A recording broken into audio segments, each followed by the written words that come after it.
आज के चुनाव परिणाम, खासतौर पे हरियाणा के चुनाव परिणाम को देख के आज सुबह से मैं हैरान हूं। और आज शाम को कांग्रेस की प्रेस कॉन्फ्रेंस सुनने के बाद थोड़ा परेशान भी हूं। चारों तरफ से दोस्तों के फोन आ रहे हैं, मैसेज आ रहे हैं, ये क्या हुआ? सच बताऊं, मुझे पूरी तरह पता नहीं क्या हुआ। पिछले एक महीने से मैंने कहा कि मैं इलेक्शन भविष्यवाणी तो नहीं करूंगा सीटों की, लेकिन मैं लिख रहा हूं, बोल रहा हूं, भाषण दे रहा हूं इस मान्यता के आधार पे कि कांग्रेस स्पष्ट रूप से आगे है। मैंने एक से ज्यादा बार कहा कि सरकार तो कांग्रेस की बनेगी। अब हवा है, आंधी है, उससे ज्यादा है, ये मैं कह नहीं सकता। लेकिन आज जो हुआ वो तो बिल्कुल अलग था। ना हवा, ना आंधी, ना और कुछ, बल्कि बिल्कुल उल्टा। जितने लोगों ने घूम के देखा, उनमें से कोई व्यक्ति ऐसा मुझे अभी तक नहीं मिला जिसने कहा, और बीजेपी का समर्थक भी नहीं मिला जिसने कहा हो कि बीजेपी की मेजॉरिटी आने वाली है। बहस सिर्फ इस पे होती थी कि कांग्रेस कितना आगे रहेगी। पिछले दो बार में, 2014 में, 2019 में बीजेपी को लोकसभा चुनाव में जितने भी वोट मिले हैं, विधानसभा चुनाव में 4 महीने बाद उसके वोट हमेशा गिरे हैं। अपेक्षा थी कि इस बार भी ऐसा होगा। हम ग्राउंड पे घूमे, हमारे कई साथी मिलकर ग्राउंड पे घूमे, देखा, साधारण लोगों से बात की, क्योंकि ऐसा किए बगैर मैं अपना मुंह नहीं खोलता हूं। साधारण लोगों से बात की और हमारा अनुमान उसके बाद भी ये था कि हाँ, जमीन पे तो यही दिख रहा है कि कांग्रेस आगे है। लोकसभा चुनाव के बाद कांग्रेस अप हुई है, बीजेपी डाउन हुई है, और अगर ऐसा है तो कांग्रेस का मेजोरिटी में आना स्वाभाविक था। जैसा मैंने कहा, जितने भी रिपोर्टर, एडिटर, संवाददाता, जिसने भी बोला, जिसको भी मैंने सुना या पढ़ा, एक भी नहीं मिला। आप आज भी पलट के देख लीजिएगा, अगर एक भी व्यक्ति ने कहा हो कि बीजेपी की मेजॉरिटी आ सकती है। तमाम एग्जिट पोल ने भी यही कहा।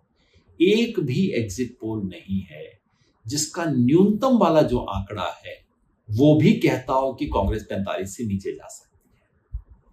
मगर ये सब गलत हो सकते हैं। हम तो गलत हो ही सकते हैं, इंसान है, गलती हो सकती है। एग्जिट पोल तो गलत होते ही, मैंने खुद ही साबित किया कि गलत है।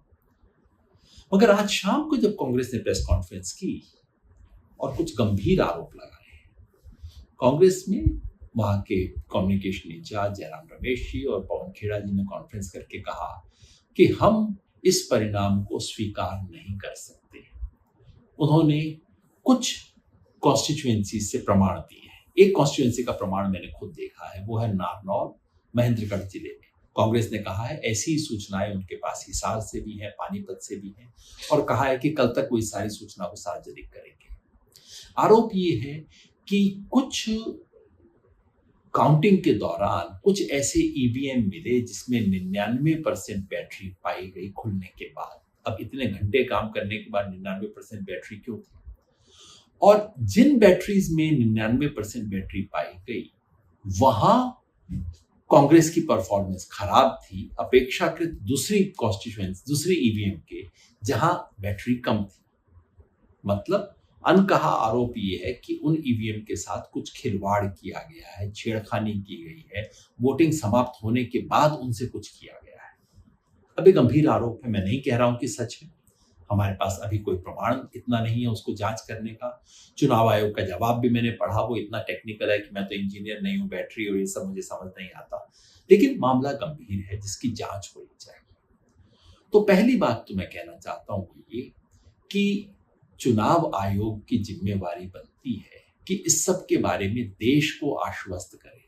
चुनाव फेयर हो, निष्पक्ष हो, और जनता को दिखे कि निष्पक्ष है। दोनों जरूरी है। ये चुनाव आयोग कुछ समय से ऐसे काम नहीं कर रहा है। जनता के सामने पूरी स्थिति साफ करना। लोकसभा चुनाव के अंदर भी जितने वोट पड़े और जितने वोट गिने गए, दोनों में अंतर था। चुनाव आयोग ने आज तक स्पष्ट नहीं किया कि ऐसा क्यों हुआ है। तो चुनाव आयोग से इतना मेरा अनुरोध है, हो सकता है आपकी बात सही हो सकता है अभी से कांग्रेस की बात पे विश्वास न करें, लेकिन चुनाव आयोग जनता के सामने पूरे तथ्य रखे। चुनाव आयोग अपना काम करेगा, लेकिन हम भी अपना काम करें। हम भी सोचें, एक क्षण के लिए मान लें कि जो परिणाम आया है वही है।